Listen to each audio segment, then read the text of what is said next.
Good evening. Welcome to week 4, intermediate level, class 3. Remember, we have 4 classes every week that you can watch live, and then you can review the recording session. That way, if you miss something, you are always welcome to come back, review the lesson, practice in your own book, finish the exercises. I know Miles yesterday gave you an assignment for homework, so hopefully we can go over that information and continue moving forward in our quest to master the English language. So welcome, my friends. It's a pleasure always to have you here from Orlando, Florida at the Interactive Academy. Today we are going to do something that is very important. I would like to run a review. I wanted to do this last week, a review of all the grammar segments that we have covered throughout the 4 weeks that are about to finish. And I would like to go over so you can sharpen the saw. You heard me say this expression, an idiom of sharpening the saw. A ballerina, for instance, have to practice the same move, the arabesque or plie, thousands of times since they are 3 years old to adulthood to master the same position, the same movement. They had to practice over and over and over again.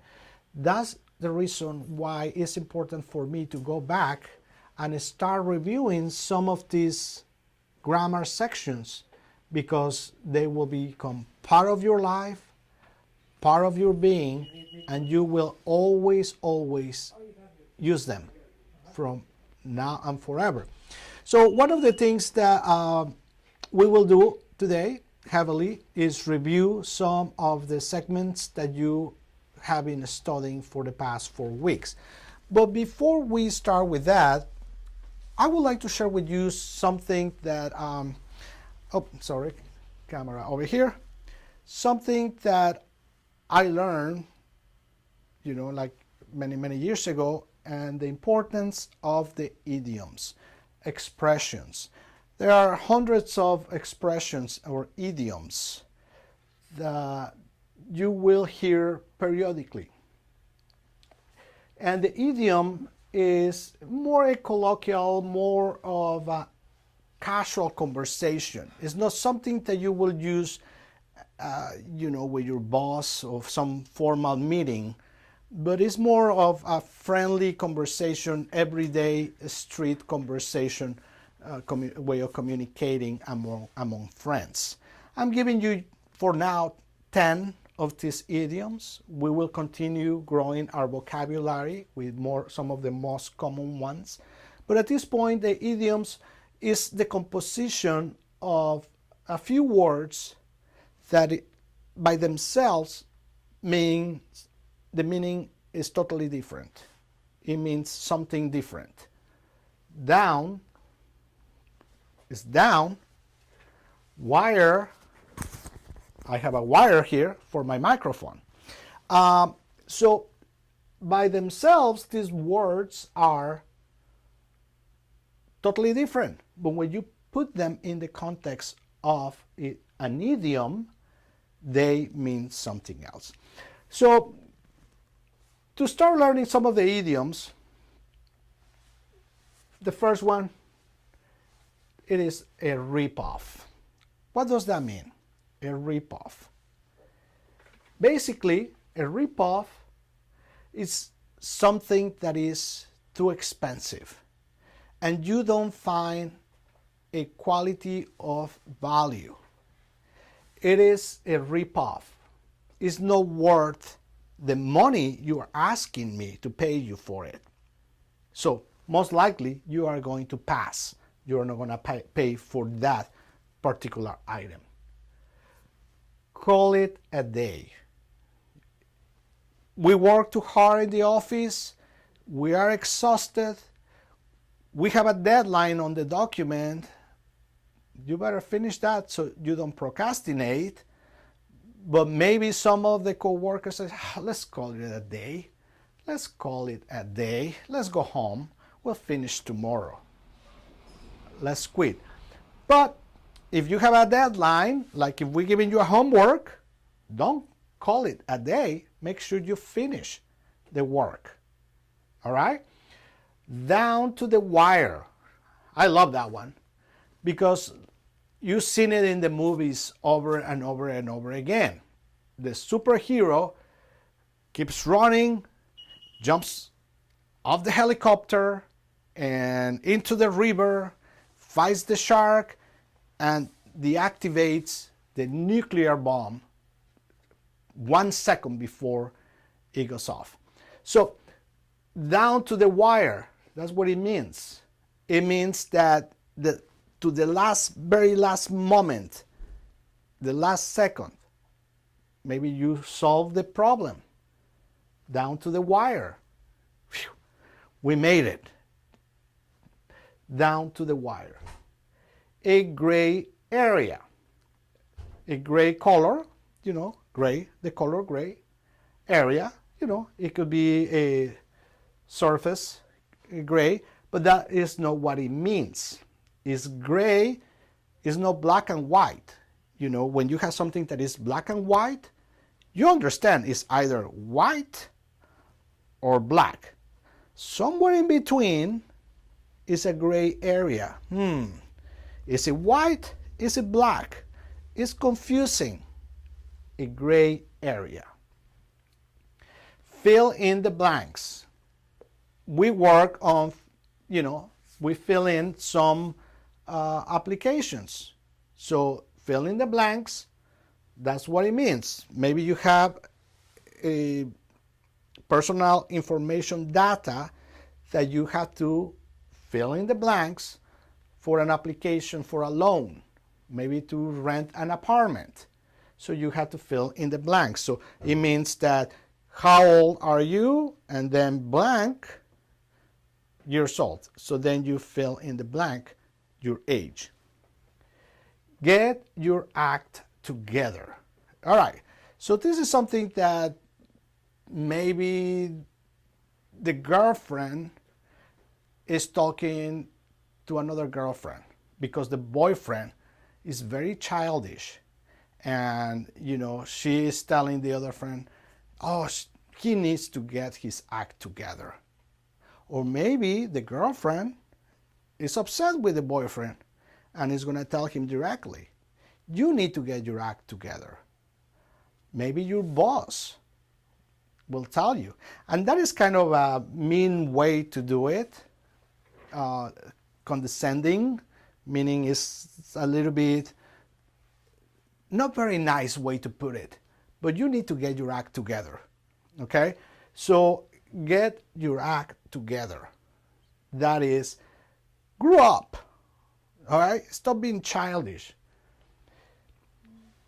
Give it a shot.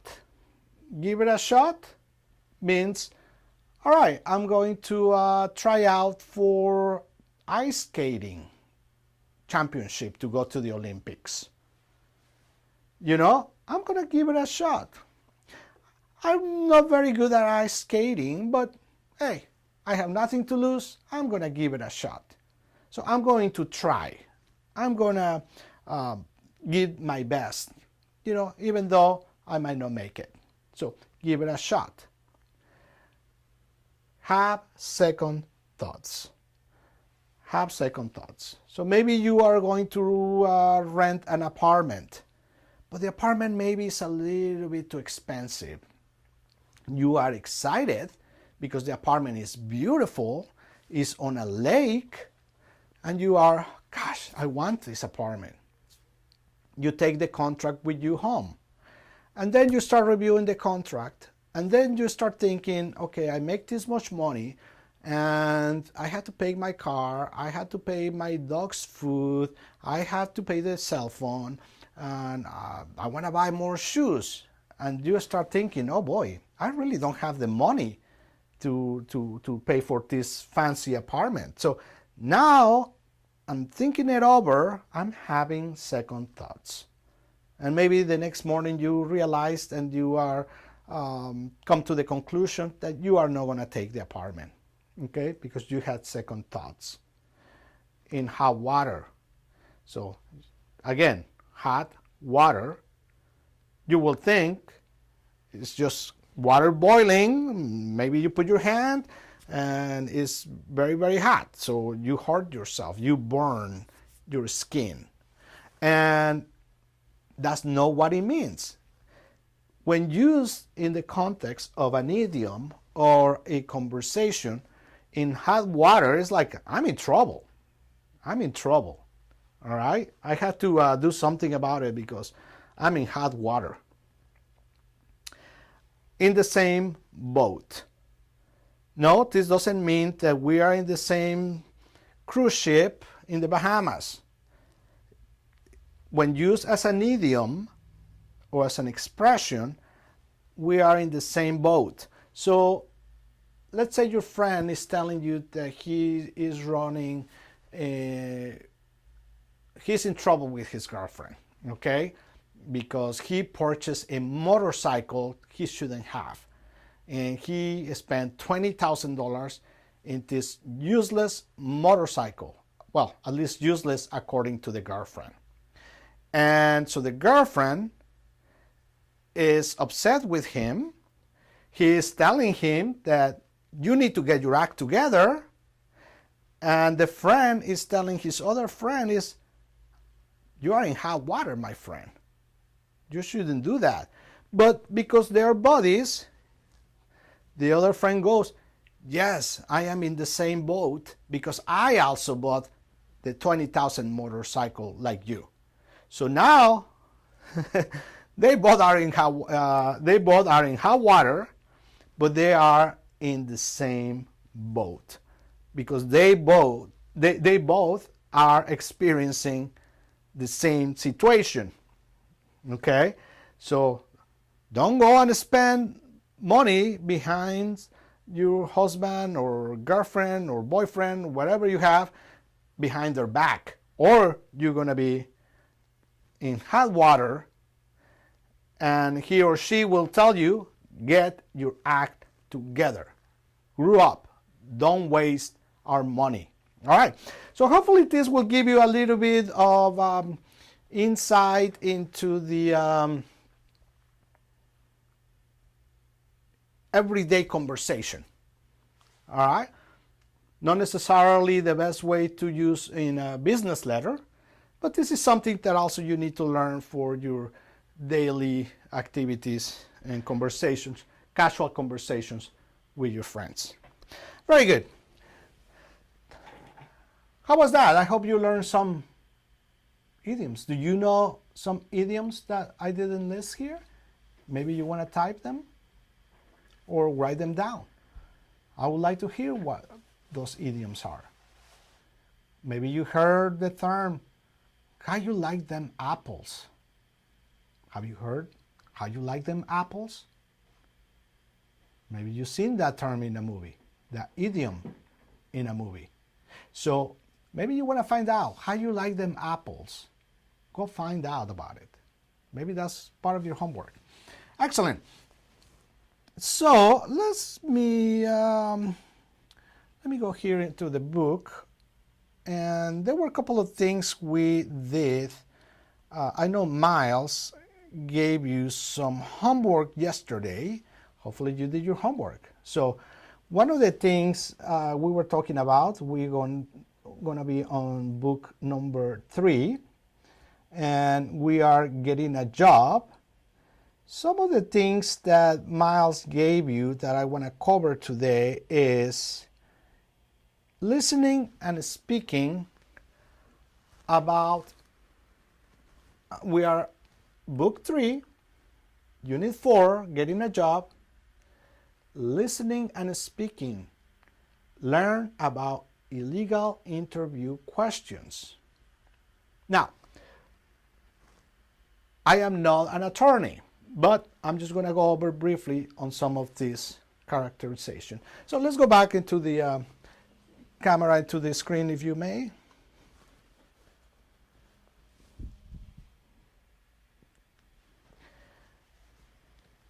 Very good. And we are going to play the interview. I'm Val Corey. We're here today with Leon Vasquez, talking about the rights of employees. Leon is a career counselor at the Greenville Adult School. Sorry, I had that in the student's view. I'm going to play it again. Hopefully you didn't see the answers. I'm Val Corey. We're here today with Leon Vasquez, talking about the rights of employees. Leon is a career counselor at the Greenville Adult School. Today, he's going to talk about our rights at job interviews. Leon, what questions are illegal for an employer to ask at a job interview? Well, first of all, interviewers are not allowed to ask a person's age. Really? Why is that? You can usually tell a person's age just by looking at them. That's true, but it's still illegal for an employer to ask your age. It's a way to protect older workers from discrimination. I see. Can you give us another example of an illegal question? All right, here's a common one. Employers are not allowed to ask if someone is married or has children. Why would employers want to know that? The employer might think that if someone has little children, they won't be dependable. They may think the mother or father will call in sick too often or come late. So questions about age and family are not allowed. Are there other types of illegal questions? Yes, there are many. For example, employers can ask questions about religion, race, age, or national origin. Really? You mean an employer isn't allowed to ask, where were you born? That's correct. How interesting. I had no idea. Well, thanks, Leon. We have to take a break now. We'll be back after this commercial break with your questions for Leon Vasquez.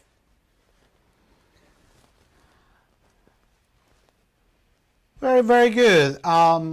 I know yesterday we were running out of time and we couldn't cover all the information. So today I wanted to cover a little bit of this information because it is important that you know some of your rights. Again, I'm not an attorney. I'm not giving you any legal advice. If you need an attorney or if you have trouble at the workplace, you have to go to an attorney and get the solution to the problem. Let me double check here. Does anyone have any questions? Let me see, make sure all the broadcast is up and running properly. And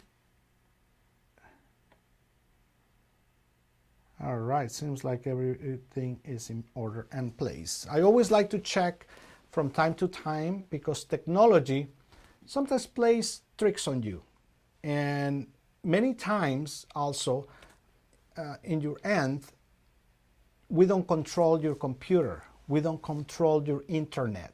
Although we have the latest technology assisting us to broadcast the classes, sometimes things, like a phone call on a cell phone, maybe you lose the communication.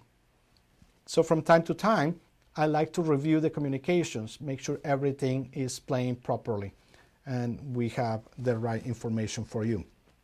But not to deviate from that, I want to go back into the board here because on the conversation, they were talking about some of the illegal questions. And before we answer the true or false questions, there are some of the items that a person in the interview talks about. They cannot discriminate about your age. Shouldn't ask you, how old are you? Because that will be a sense of course, you have to be of a legal age to work in that particular state or city or country. There are different countries, different states have different laws, okay? So age, they cannot discriminate. Marital status. Now, although on age, I would say Maybe they will ask you about your birth date, okay? Marital status. They can, but they cannot discriminate if you are single or if you are married or if you have children. So they cannot ask you, oh, so you have a baby, because then they will think that you will be calling out. You are not going to show up for work because you had to take care of your baby or you didn't have a babysitter. So these kind of questions are not proper. What kind of religion you practice? Okay, and these are the things that are part of the conversation, but I wanted to list them for you. Race. Are you Hispanic? Are you white? Are you Asian? African American? Although I've seen it in many applications, they will try to disguise the question. You know, this is a question for our own statistics and keep track records. Sometimes they give you the option to answer it or not, or national origin. You know, so they couldn't discriminate because where are you from? Okay. Now, something kind of relates to this. This is for the interview that they're talking about, but the Fair Housing Act, I don't remember the year, 1964, not too sure. But there were some additional amendments to the act, and they added more practices. Something else that there are more on the illegal questions, but again, I'm not an attorney. Before I go back into the Fair Housing Act, you know, like if you are a part of a union, they cannot ask you if you are a part of a union. So, you know, just be aware there could be more of the job interview questions. They cannot ask you, but or if they discriminate against you, you might want to talk to an attorney. The Fair Housing Act, passed by Congress, you know, you cannot discriminate people when they go, or the Fair Lending Act, you know, for housing, to buy a house or to rent a house, or they cannot discriminate based on your race, color, religion, national origin, your disabilities. If you're going to buy a house and you happen to be in a wheelchair, they cannot discriminate. Or if you have children, although children, there are certain places that I'm not sure how the law applies to that, but there are senior citizens neighborhoods, locations that you have to be 55 and older. So this is for older people who they have some legal leniency into having children playing around, because these are older people. The elders don't like to have kids running around the yard making too much noise. So those are some of the Fair Housing Act that protects renting or buying a house. There might be more. Again, this is just a little briefing. I'm not giving you any legal advice, but it is important that you at least get familiar with the terms and some of the issues that you will be facing when you apply for a job or when you are looking to buy a house.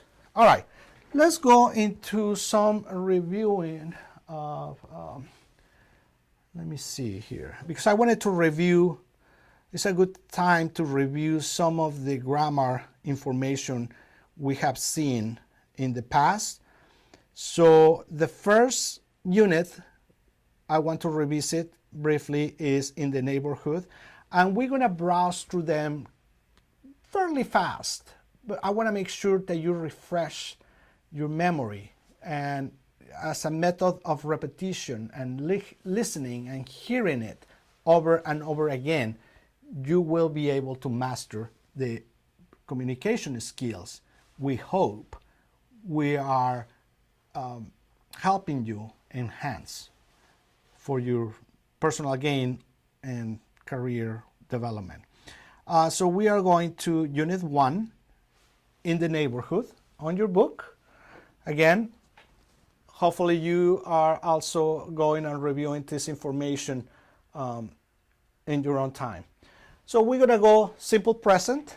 Again, I'm just gonna briefly go over the grammar coach, and we're gonna follow the next grammar exercise.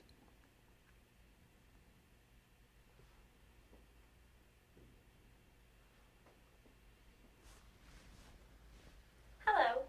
Today's lesson is on the simple present tense in affirmative statements with like, want, need, and have.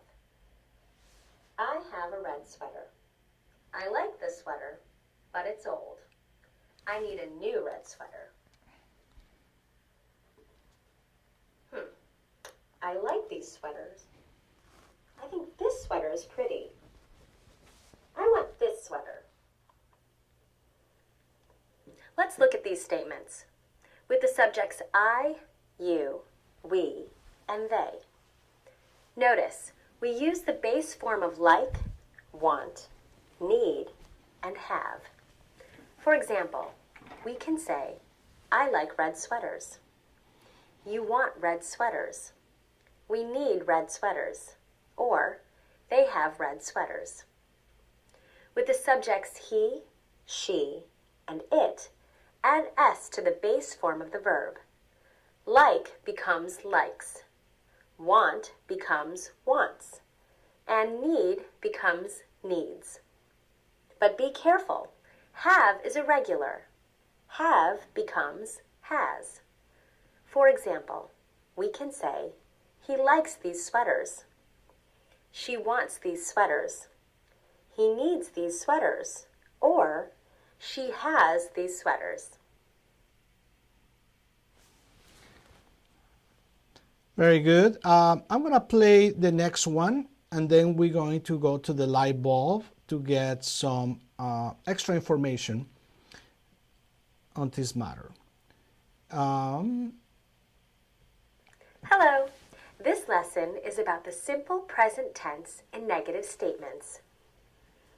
I have a new tablet, but I don't have a new cell phone. That's okay. I don't need a new cell phone, and I don't want a new cell phone. My boyfriend Jason needs new clothes. He doesn't need a new cell phone, but he wants one anyway. Let's look at some negative statements. To make simple present tense statements negative, we put the word don't or doesn't before the base form of the verb. For example, I don't want a new cell phone. He doesn't have a new tablet. We don't like those phones. They don't need new clothes. Don't and doesn't are contractions. Don't is a contraction of do not. Doesn't is a contraction of does not. Look at these negative statements. For the subjects I, you, we, and they, we use don't and the base form of the verb. For example, I don't want a new phone. You don't want a new phone. We don't want a new phone. They don't want a new phone. For the subjects he and she, we use doesn't and the base form of the verb. For example, he doesn't want new clothes. She doesn't want new clothes. Very good. Hopefully this is helping you out to refresh your knowledge. So let's go to the next one.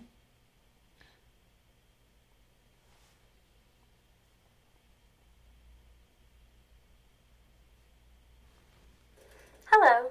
Today's lesson is on the simple present tense and spelling rules with he, she, and it. Let's review the simple present tense. Let's look at some verbs we use for daily activities. For example, I get up. I brush my teeth. I take a shower. I eat breakfast. I watch the news. For the subjects I, you, we, and they, we use the base form of the verb. For example, I eat breakfast. You eat breakfast. We eat breakfast. They eat breakfast. For the subjects he, she, and it, we add s to most verbs. For example, he eats breakfast. She wants breakfast. Here are some more examples. Get becomes gets. Comb becomes combs. Make becomes makes. But for verbs ending in the letters s, sh, ch, or x, we add es. For example, guess becomes guesses. Brush becomes brushes. Watch becomes watches. And relax becomes relaxes. Be careful. Some verbs are irregular. They have special spelling rules. For example, do becomes does. Go becomes goes. Have becomes has. For verbs that end in a consonant and y, change the y to I and add es. For example, study becomes studies. Very good. And I think we have one more. This is, oh no, we have a couple more. Yes, couple more.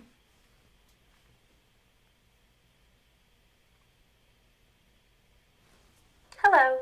Today's lesson is about yes-no questions and short answers with like, want, need, and have. It's almost break time, and I need coffee. Do you like coffee? Let's look at the yes-no questions. For the subjects I, you, and they, we use do and the base form of the verb. In a question, the subject comes after do. For example, we can ask, do you like coffee? Or, do they have coffee? To answer yes, we can use a short answer. We can say, yes, I do. Yes, we do. Yes, they do. To answer no, we can also use a short answer. We can say, no, I don't. No, we don't. No, they don't. Remember, don't is the contraction for do not. For the subjects he and she, we use does and the base form of the verb. For example, we can ask, does he like coffee? Or, does she have coffee? To answer yes, we can use a short answer. We can say yes, he does, or yes, she does. To answer no, we can also use a short answer. We can say, no, he doesn't, or no, she doesn't. Remember, doesn't is the contraction for does not.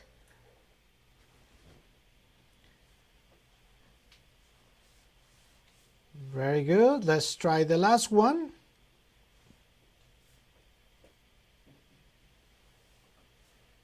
Hello. Today's lesson is about information questions in the simple present tense. My parents live in San Francisco, in the United States. They're retired. They don't work, but they're always busy. They travel a lot. I see my parents on big holidays. Where do your parents live? What do they do? When do you see them? Look at these questions. Where do your parents live? What do they do? When do you see them? We call these information questions. Most information questions start with WH words. Where? Where do they live? What? What do they do? When? When do you see them? Information questions can also start with how. For example, how often? How often do you see your parents? How many? How many brothers and sisters do you have? Notice the way we form most information questions. The information question word comes first. Do or does comes second. The subject comes third. And the verb comes last. The verb is in the base form. Questions with who as subject are different. Who as subject questions usually follow this pattern. We start the question with who. The verb is next. It's always third person singular. We don't use do or does. The rest of the question comes last.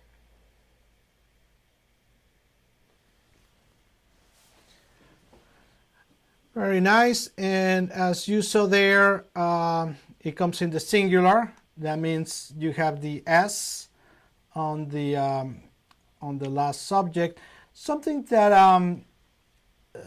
that you probably remember. If I go back here, let me find this information questions. Is the fact sheet that we work. The fact sheet that if we can open up and you can get me and get the screen, so we are all both in the same screen. You know, information questions. Remember, we work on the fact sheet, which are information. The fact sheet is going to give you information about a subject. In this case, we're learning about the parents. But again, remember, what is it that you want to produce? Where are you going to deliver your services? When are you going to launch your product or service? Also, how many? So information questions that you will answer to create your fact sheet. So it has many implications as you organize your thoughts. It's very important that as you learn, you start organizing your thoughts. One of the things that I would like to do is briefly is we have to understand that grammar is very, very heavy. It's a lot of information, and it's understanding the rules, and it's understanding, or in other words, it's practicing and make it your own. If you practice martial arts and you practice a movement, they call it a muscle memory. Your muscles have the memory to protect yourself or to punch in certain way. Ballerinas have to have a muscle memory. So your brain is connected to the muscle and knows exactly what to do. When you play tennis, you know, there are only certain movements you have in tennis, you know. But again, muscle memory, coordination. The same thing with English. Practice, practice, practice. How many hours a ballerina has to practice to get the perfect arabesque? How many hours does a boxer has to punch to get the perfect punch? And I think there are like 7 or 8 punches in boxing. Don't quote me, but something like 7 or 8 punches in boxing. That's it. And they had to practice years and years and years to master only 7 or 8 punches in boxing. That's it.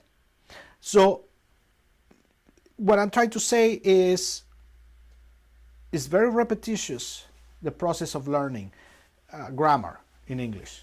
Is very vast, but you have to do it over and over and over again until you master the skill.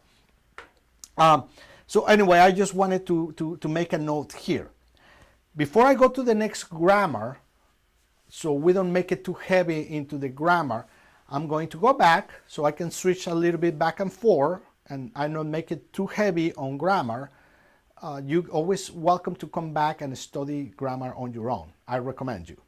But let's go into answering the questions from the homework Miles gave you, and then we're going to continue with the next segment into grammar. Okay, so let's go to the true and false segment that I promised you we were going to do.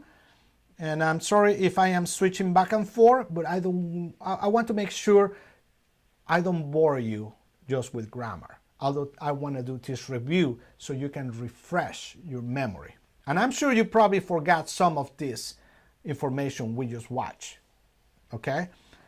So I'm going to go back to getting a job, illegal interview questions, and now we are going to answer the illegal interview questions that are posted on the board.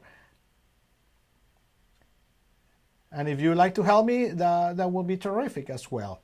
So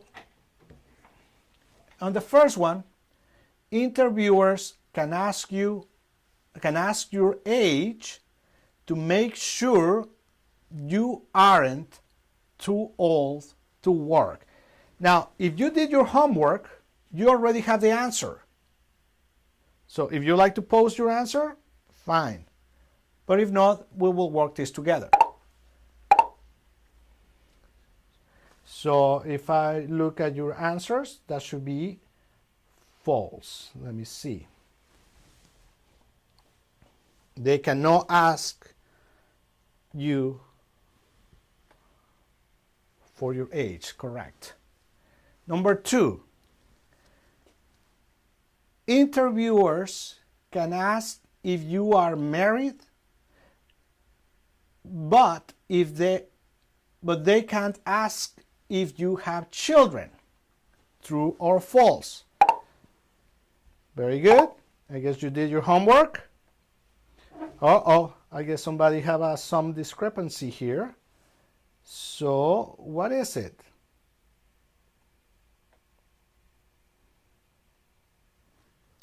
Interviewers can ask if you are married, but they can ask if you have children. True or false? And that is a false. So I guess Antonella is correct. Yes, they can ask your marital status, but they can not ask you if you have children. Basically, they cannot ask you if you have children, because if you have children or a newborn baby, that will determine the fact potentially that you will be calling in sick or you won't be able to have a babysitter.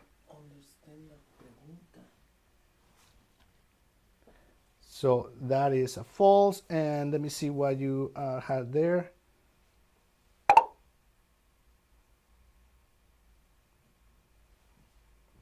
But some people ask, and it's a very gray area on the fact. The answer is no. They can ask about if you are married. You're correct. So it's a little bit. Interviewers can ask. Let's listen to that one. Hold on. I'm confused on that one. I'm Val Corey. We're here today with Leadville Adult Schools. Leon, what questions are illegal for an employer to ask at a job interview? Well, first of all, interviewers are not allowed to ask a person's age. Really? Why is that? You can usually tell a person's age just by looking at them. That's true, but it's still illegal for an employer to ask your age. It's a way to protect older workers from discrimination. I see. Can you give us another example of an illegal question? All right, here's a common one. Employers are not allowed to ask if someone is married or has children. Why would employers want to know that? The employer might think that if someone has little children, they won't be dependable. They may think the mother or father will call in sick too often or come late. All right, so interesting here, because I think we have two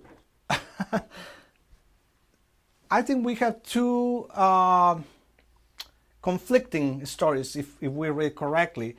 So interviewers can ask if you are married, but actually they can't. But they can ask if you have children. So it is false, because they cannot do either. So the answer is false. They cannot ask you if you are married or single. And because that also, let me try to think. I mean, yes, I think it's confused. But if I put myself into the position of a lady, and again, if this lady comes over and the person interviewing her would like to invite her out, but then he finds out that she's married and maybe he doesn't want to hire her, I'm not sure. I mean, and I'm just let's play it again. But you're correct. It is confusing a little bit here. So let's play it again. E. Can you give us another example of an illegal question? All right, here's a common one. Employers are not allowed to ask if someone is married or has children. Why would employers want to know that? The employer might think that if someone has little children, they won't be dependable. They may think the mother or father will call in sick too often or come late. So questions about age and family are not allowed. Are there other types of illegal questions? All right, so it's a little bit confusing. So this one, we're going to call it false. And we just leave it like that. Now, number 3, unless you want to debate that, I'm not sure, but I'm confused, to be honest with you, on that one. Yeah? Do you want me to play it again? Because, okay, Jorge wants me to play it again. Let me play it again because let's one more time, and that's the last we run this one.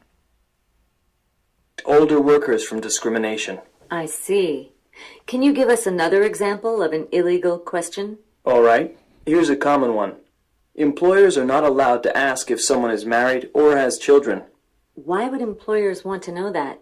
The employer might think that if someone has little children, they won't be dependable. They may think the mother or father will call in sick too often or come late. So questions about age and family. All right. So I'm not going to spend any more time on that. Yeah, me too.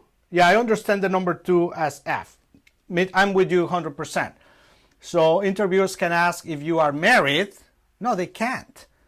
But they can ask if you have children. So anyway, we'll pass that one. 50-50. No, that doesn't work. Anyway, 3. Employers may think employers may think employees with children are not dependable, and that is the reason why they cannot ask you, or even if you are pregnant, they cannot deny you, a job because you're pregnant. So that is highly illegal. So on this case, employers may think. Let's see, what is your answer? Make sure you read the question right.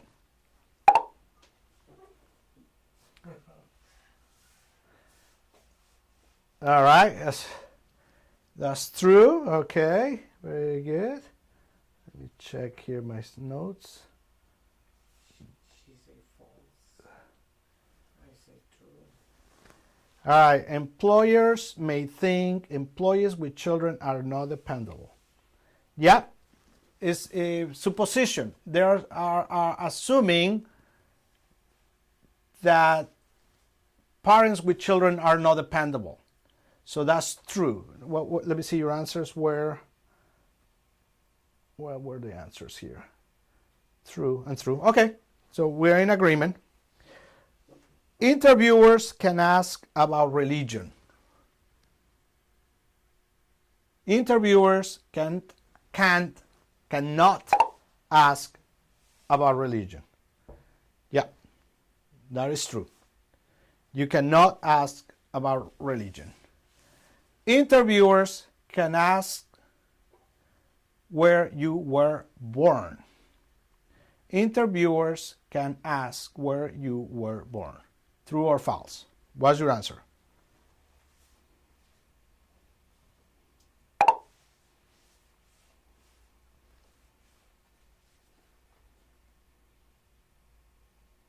Anybody else?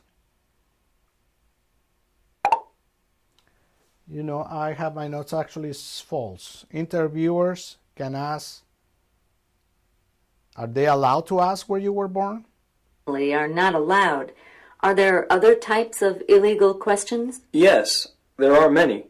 For example, employers can ask questions about religion, race, age, or national origin. Really? You mean an employer isn't allowed to ask where were you born? That's correct. How interesting. I had no idea. Well, thanks, Leon. We have to take a break now. We'll be back after this commercial break with your questions for Leon Vasquez. So number 5 is false. All right. So I hope you enjoyed that. So hopefully you enjoyed that little brain, how you call, relaxation, moving away from too much heavy grammar. I'm going to go back to grammar because it's very important that we continue practicing. I'm going to go to the next segment. Again, we're going to browse through it fairly quick. It's just going to refresh our memory and maybe then do another activity that will keep us busy and occupy so it's not so heavy in grammar. That's one of the hardest parts. The nice thing about grammar versus, let's say, algebra, when you are learning algebra or math, you have to follow the procedure step by step. And there are so many rules that you have to follow. And if you miss and don't understand the first part, everything else in the formula on the calculation will be wrong. But the nice thing about it in grammar is kind of like segments. It's like building blocks. You have to learn the rules and like physics, the formulas, and sometimes there are rules that you have to obey. But again, with math, it's very difficult. It's different because it's a chain reaction where everything will be wrong. All right. Let me go back to another grammar. Go back back in time. Let's go back in time. In the neighborhood. I can believe this is only 3 weeks old. Quantifiers. We're going to review Grammar Coach quantifiers. Again, just a quick refresher. There are 2, and we're going to play and listen.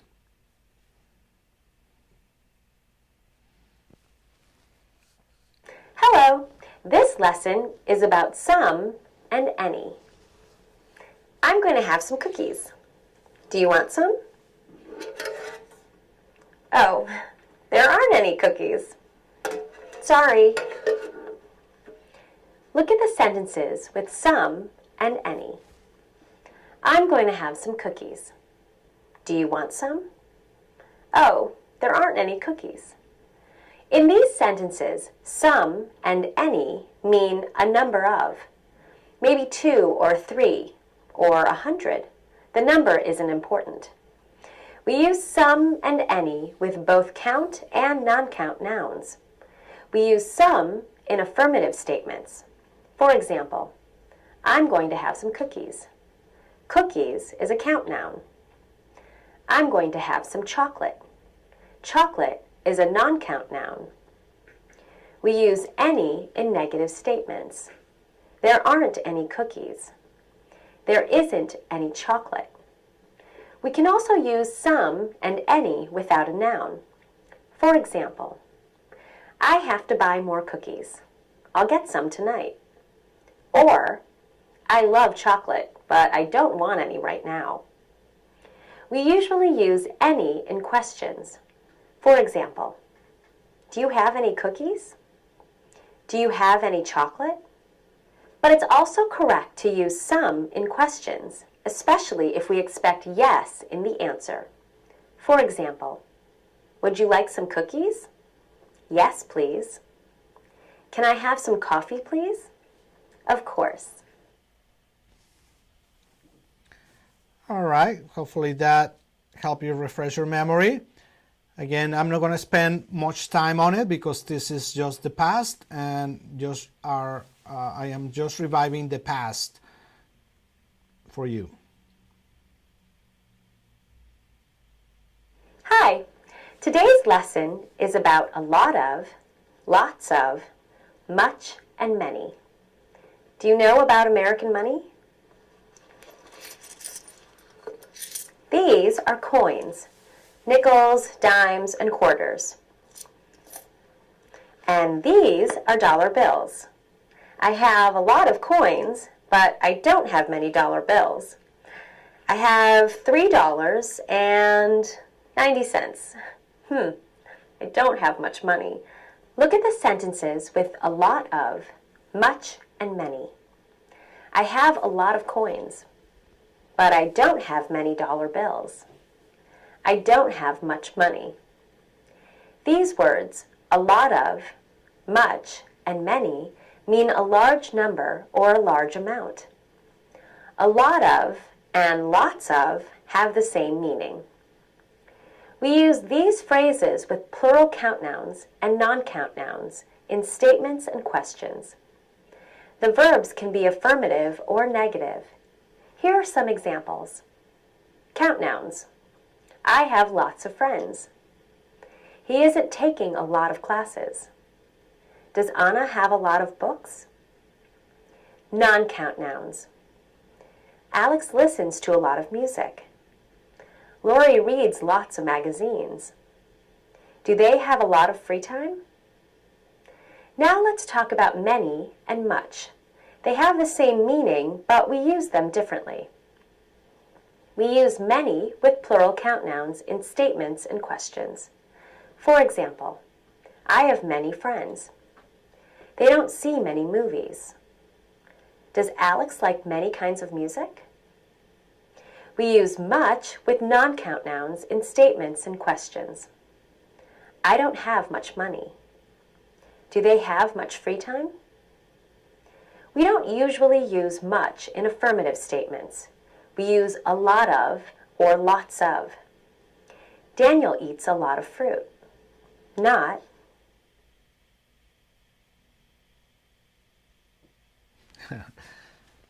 Do you have a lot of money? Can you give me some money? I'll take some money. I'm sure we'll find some use.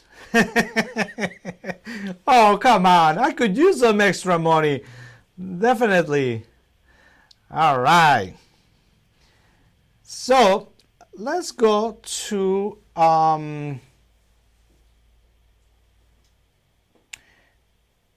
let's do one more on the in the neighborhood. The used to, the grammar used to, okay? And we're just gonna review, refresh our memory. Now remember on the grammar,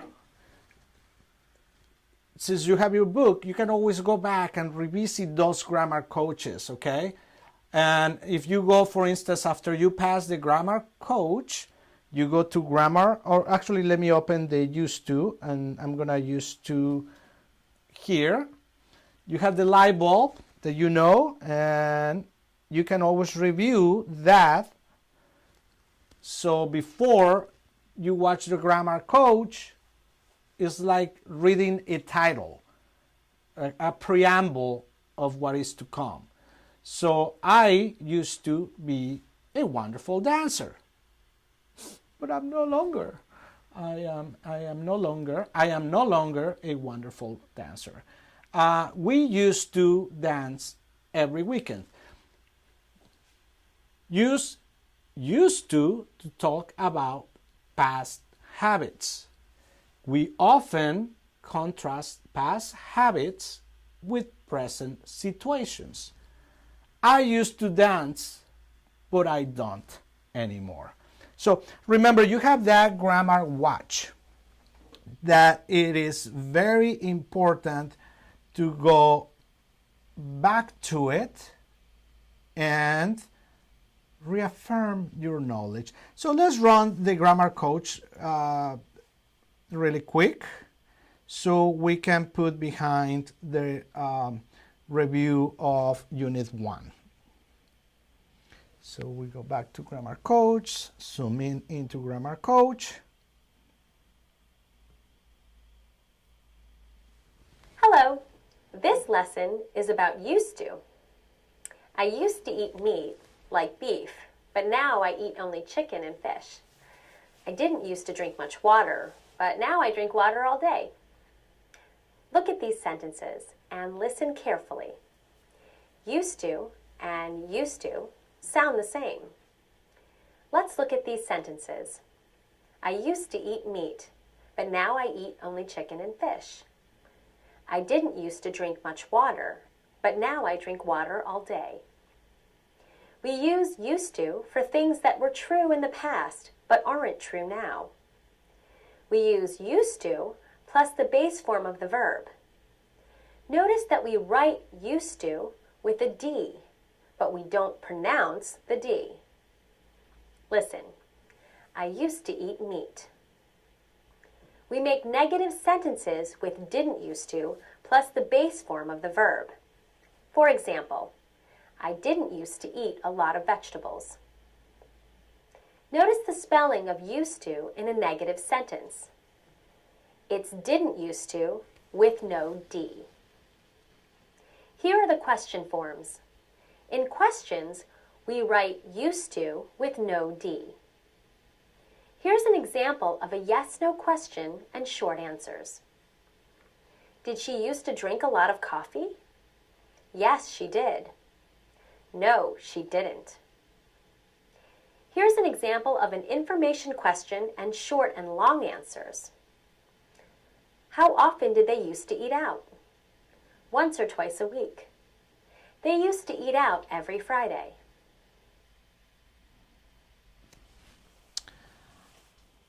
All right, just a quick refresher. And let's see how we're doing with time. Okay, we have about 18 minutes remaining. Wondering if I should give you a college and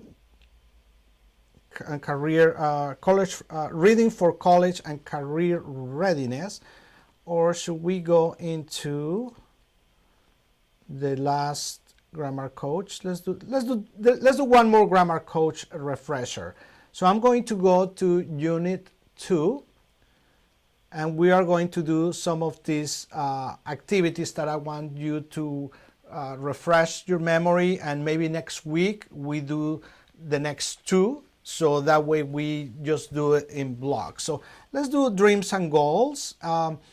Have your dreams and goals changed since you start learning English? I know intermediate level already has the communication skills to do well in the job market, but you know, it's always room for improvement. So let's look at grammar will probably, might, and want. And we are going to write that, and I'm going to give you another word for you to research that is actually used a lot in legal contracts. But let's check this first.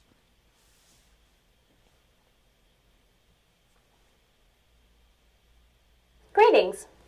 This lesson is about the future with will. This is a photo of my grandmother. Tomorrow is her birthday. She'll be 80 years old. My parents are planning a small party for her. My brother and sister and their families will be there. I won't be there, but I'll see her the next time I'm in Los Angeles. There are different ways to talk about the future. One way is to use will or won't plus the base form of the verb. We can use will to talk about something that we are sure will happen in the future. She'll be 80 years old. My brother and sister will be there. I won't be there. I'll see her the next time I'm in Los Angeles. Will has the same form with all subjects. I will go.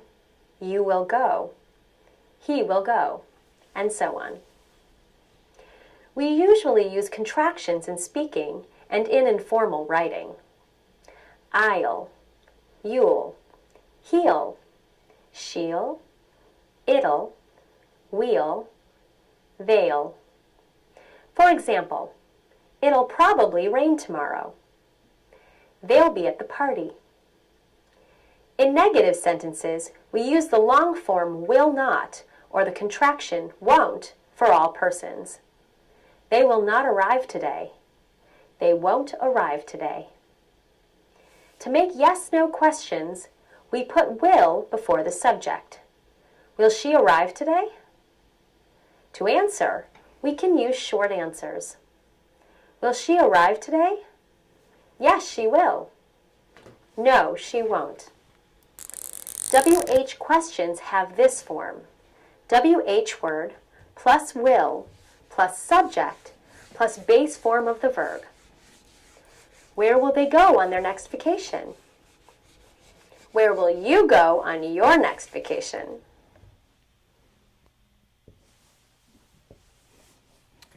Okay, I was thinking about something I just saw in the previous one, and as you learn the proper grammar form, and you are out there on the streets, you will start noticing that some people, don't have the proper grammar structure. And for instance, we were talking about the didn't or did. I didn't do it. I'm denying. But this is the past, right? I didn't do it. But sometimes you catch people saying, instead of using the base verb, the base verb here, they will say, I didn't. Sorry. And this just catch my horrible. I didn't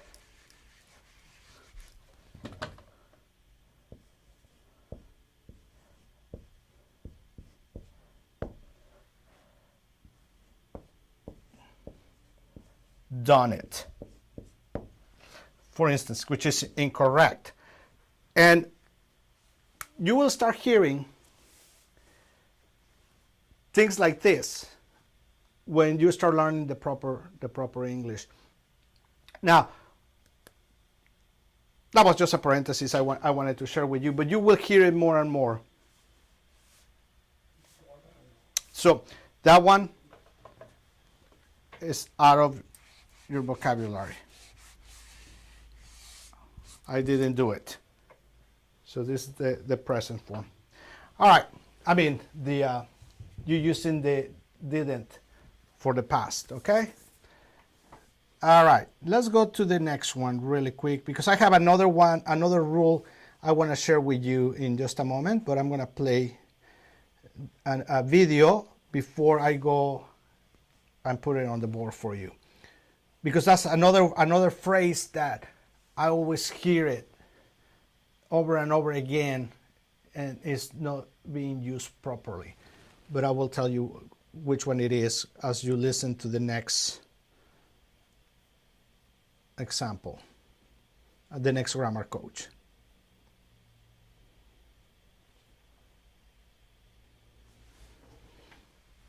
Hello. Today's lesson is on be able to. Boa tarde. Can you speak Portuguese? I'm able to understand it a little, but I can't really speak it. I want to go to Brazil on my vacation, so I'm taking a Portuguese class. According to the course objectives, I'll be able to exchange simple greetings after one lesson. At the end of the course, I'll be able to have simple conversations. Be able to means the same thing as can.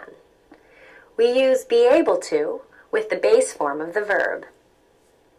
For example, we can say, can you speak Portuguese? Or, are you able to speak Portuguese? Here are some examples of be able to in a negative statement and questions. He's not able to go on vacation in April. Are they able to drive us to the airport?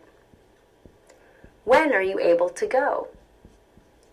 There is no future form of can. We use will be able to express future ability.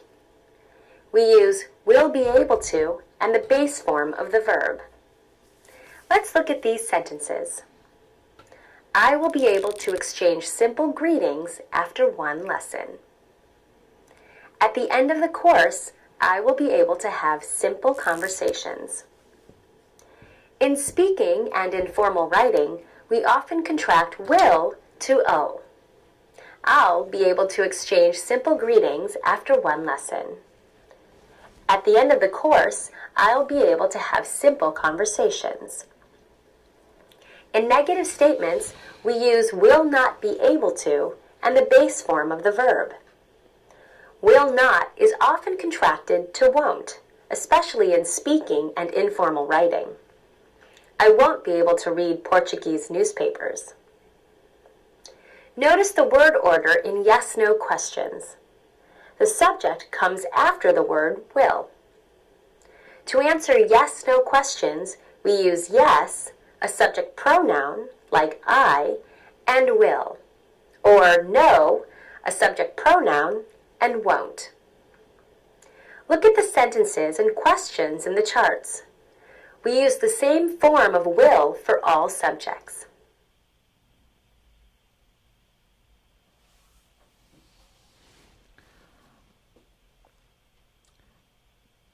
Excellent. I think you're doing a great job following up the grammar coach.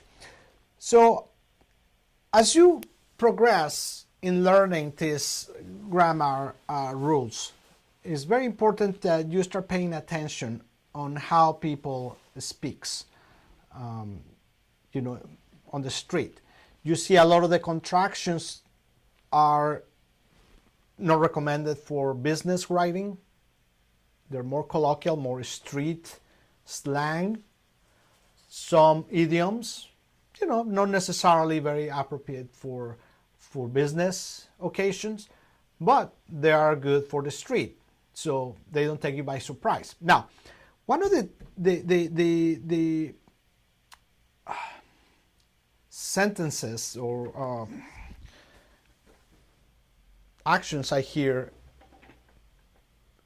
many times, and it was funny because I was listening today to the news, and actually the announcer said it and said it correctly, of course, because he's a TV news reporter, and I was like, wow, how refreshing is to hear that sentence came correctly. And basically this is what I'm referring to. And before it came the situation that we were discussing about the have to, and they have to, when does he have to, when it's a question, and it's not a has to, have to. And it's confusing because you will immediately assume it will go he has, right? He has. So you immediately want to assume the position, ignoring the rule that is have to. Well, the same in this case right here. When you see the I, you immediately want to think that is was what will follow, right? But no, because you're using this, it's called subjunctive. Subjunctive is hypothetical,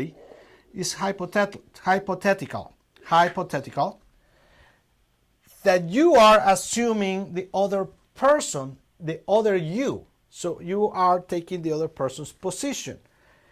If I were you, I would do it differently.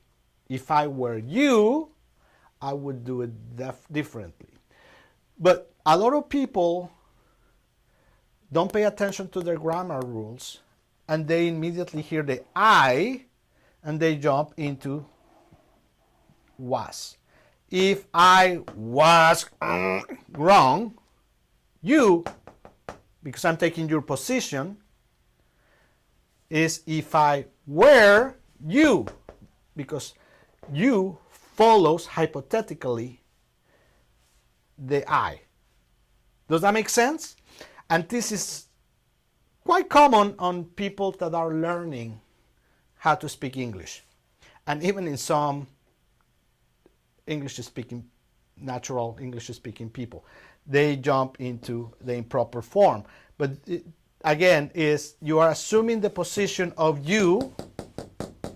So if that's a supposed, subjunctive, if I were you, hypothetically you, I would do things differently. So hopefully this, you might research a little bit more into it. If I were versus if I was. So, I mean, just a little thing that come up the other day because, the I goes into the was. I was a teacher, okay, in the past. I was a teacher. But now, if you're using the if, it changes because you are assuming the position of the other person. If I were you. All right, very good. So we are about to be done for the day. Let me see. And let me make sure we erase the wrong one. We don't want that one. This is the correct one. So we are about 4 minutes or 3 minutes away. Let's see if we can do one more grammar coach really quick as a refresher, and then let's go back here.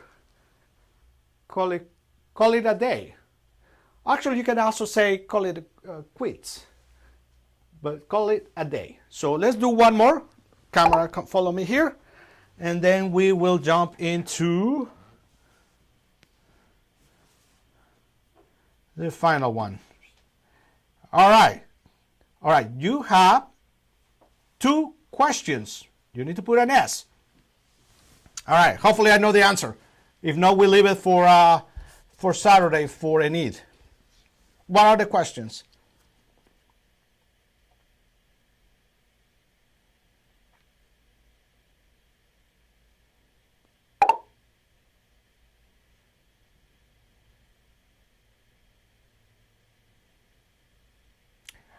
Okay, we have the 6 weeks that was in the initial program, but then we had an extension of an additional 12 weeks.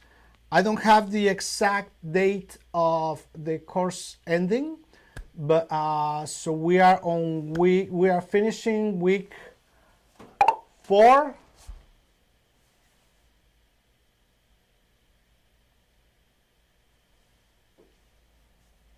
Oh, okay. You are not asking me about when this course actually finishes. You're asking me you're asking me about future. When will the course finish? Correct?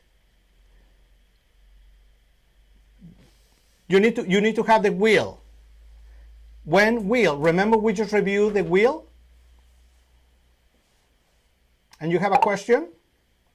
Okay, so yeah, you missed the will because it's the future. When will the classes or the lessons end? Okay?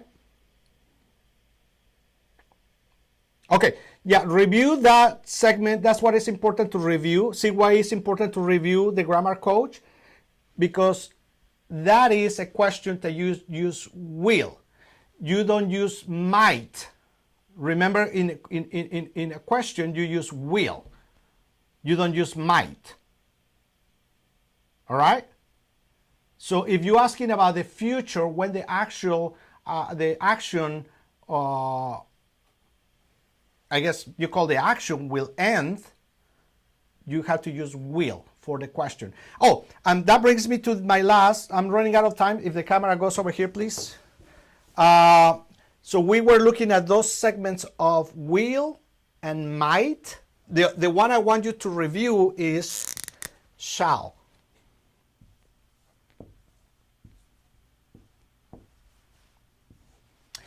And this is something that shall. This is something that you will see a lot in legal contracts. So you have the will, you have the might. Look up what shall stands for. And we still have to review the advice with a C and advice with an S. I still don't get it right, but one day I might get it right. But shall. Check out shall. All right. See, I like to throw you some little curve balls. You know, another is a curve ball. It's another idiom. I like to throw you like a baseball. Instead of the ball going straight, it goes curve. I throw you a curve ball, you know, to throw you off and make you think. So that way, I like to challenge you. All right? All right, my friends. So thank you so very much again for another session. Hopefully you learned something today, you know, as you teach to learn. So as I'm teaching you, I learn, and as you ask me questions, I learn, and hopefully the communication is reciprocal. The cycle of communication, if you don't know it, is very important. That's why the interactive classes, the Interactive Academy, main focus and mission is that you are not a passive viewer, but you are interacting with us. Because, okay, I just want to put this. I know I ran out of time, but let me give you this, the communication cycle. So you have one person here, right? So you have the message,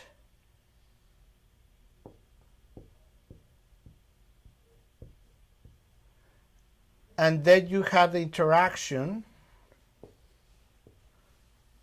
that retrofits the answer. So it's the interaction. I had to look it up.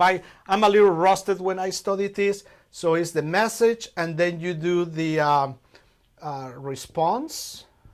I forgot what it's called. So that way, this is a cycle of communication cycle. Okay, so I'm a little rusted. Something just come up. I know it's right because it's a cycle. You have to have the message, you know, the person speaks, the message, and then the response. So that's part of the communication cycle, and you might want to look it up a little bit better in greater detail, but at least you have something to think about. All right, thank you, my friends. I'm out of time. I'll see you next time. Have a good one. Bye. Glad you enjoy it. Thanks. Bye.